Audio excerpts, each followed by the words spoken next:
Citizenship amendment act یعنی ترمیمی شہریت قانون CAA کے ذریعے سے ہندوستان کی ناگرکتا پانے کے لیے ہندو ہونا بہت ہی ضروری ہے۔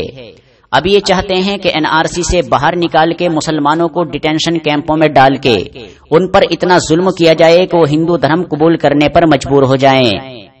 اگر مسلمان ہندو دھرم قبول کر لیتے ہیں تو پھر ان کو CAA کے ذریعے سے ہندوستان کی ناگرکتا دی جائے گی اور وہ ہندوستان کے شہریت یافتہ ہو جائیں گے۔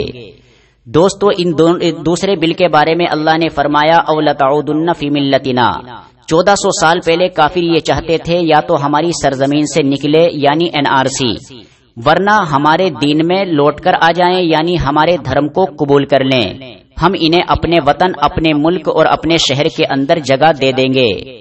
دوستو، یہ تھا NRC اور CAA کے بارے میں، لیکن گھبرانے کی ضرورت نہیں، آگے اللہ نے بتا دیا فَأَوْحَى إِلَيْهِمْ رَبُّهُمْ لَنُهْلِكَنَّ الظَّالِمِينَ کہ اس سے ڈرنے کی ضرورت نہیں ہے، ہم ان ظالموں کو ضرور بھی ضرور ہلاک کر کے رہیں گے۔ پھر آگے کیا ہوگا؟ اللہ نے فرمایا وَلَنُسْكِنَنَّكُمُ الْأَرْضَ مِن بَعْدِهِمْ ذَلِكَ لِمَنْ خَافَ مَقَامِي وَخَافَ وَعِيدِ، اور ان ظالموں کو ہلاک کرنے کے بعد ہم مسلمانوں کو اسی سرزمین کے اندر بسائیں گے اور جگہ دیں گے، لیکن یہ کافر نہ رہیں گے۔ دوستو، اس کے لیے کرنا کیا ہوگا؟ ان کافر اور ظالموں کا خوف اور دہشت اپنے دلوں سے نکال کے صرف ایک اللہ سے ڈرنا ہوگا اور اس بل کو ریجیکٹ کرنا ہوگا جس طریقے سے بھی آپ کوشش کر سکے۔ دوستو، جب یہ دو بل کامیاب نہ ہو سکے تو تیسرا بل جو کہ NRC کی سیڑھی ہے NPR کو لانے کی کوشش کی گئی۔ NPR نیشنل پاپولیشن رجسٹر یعنی مردم شماری۔ دوستو، اس بل کے ذریعے سے گاؤں گاؤں جا کے اور شہر شہر جا کے مسلمانوں کی آبادی چیک کرنا چاہتے ہیں، اور مسلمانوں کی آبادی چیک کر کے پھر NRC کو لاگو کر کے مسلمانوں کی آبادی کو کم کرنا چاہتے ہیں اور اپنی آبادی بڑھانا چاہتے ہیں۔ لیکن یاد رکھنا، اللہ پاک نے اس کا بھی حل بتا دیا ہے، NPR سے بچنے کا بھی۔ اللہ پاک نے 10ویں پارے کے اندر سورت نمبر 8 ہے، اور سورہ انفال کے اندر اللہ پاک نے فرمایا الآن خفف اللہ عنکم وعلم ان فیکم ضعفا، سنو مسلمانوں، میں نے تم پر سے بوجھ ہلکا کر دیا کیونکہ مجھے معلوم ہے تم میں بہت سے لوگ کمزور ہیں۔ فَإِيَّكُم مِّنكُم مِّئَةٌ صَابِرَةٌ يَغْلِبُوا مِئَتَيْنِ، ان سے ڈرنے کی ضرورت نہیں ہے، اگر یہ 200 لوگ ہوں گے تو تم 100 ہی ان پر غالب آ جاؤ گے۔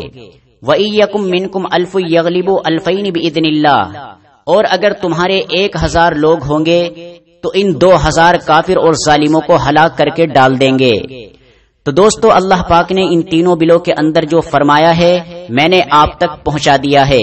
اگر آپ کو مسلمان بچوں اور بوڑھوں کی زندگی پیاری ہے اور اپنی ماؤں بہنوں کی عزتیں بچانا چاہتے ہو، اور اپنی کمائی کے بنائے ہوئے مکانوں کو جن کو 10-10 سال آپ نے کما کے بنایا ہے ان کو کافروں کے ہاتھوں سے بچانا چاہتے ہو، تو اس ویڈیو کو شیئر کر کے سبھی کا حوصلہ بلند کیجیے۔ اور ہندوستان کے سنویدھان نے جو آپ کو پروٹیسٹ احتجاج کرنے کی اجازت دی ہے، آپ جس طریقے سے بھی ہو سکے NRC، CAA اور NPR کو ریجیکٹ کیجیے۔